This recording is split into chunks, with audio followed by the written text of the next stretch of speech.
Pičo, těžkoděnci do mě mrdne. Ty vole, to je zas peněz vyhozených. Kolik to dneska stálo, vole? Kolik to dneska stálo, ta šaškárna? S tím ukrajinským. Mladí dělají bordel, dobře. Mladí jsou dobří. Ale jo. Dobře. Ať co si házeli, kurva, podnik, ať co si házeli, dobře. Je s ostudou z Ostravy! S ostudou!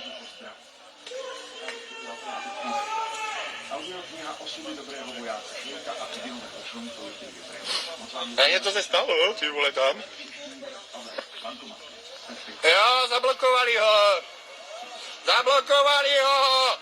Ujížděj! S ostudou!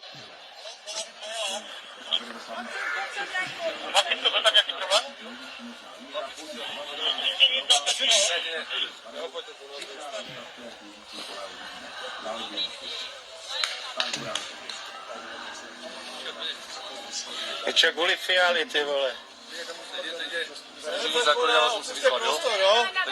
Opušte prostor!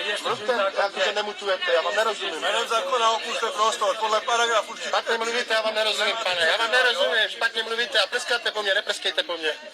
Dneska máme covid, bacily. Ty čo, tolik lidí, tolik policajtů, hej lidi. Kolik to stojí, ta Fialová ochrana? Kolik stojí ta Fialová ochrana? Ty platí vás aspoň dobře? No to víš, že jo.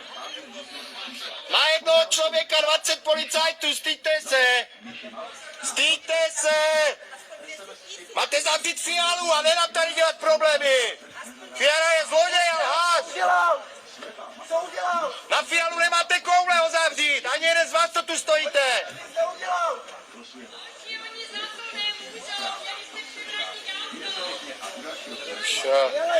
Těžko oděnci, kurva, kvůli jednoho lháře, který vede tuhle republiku do sraček.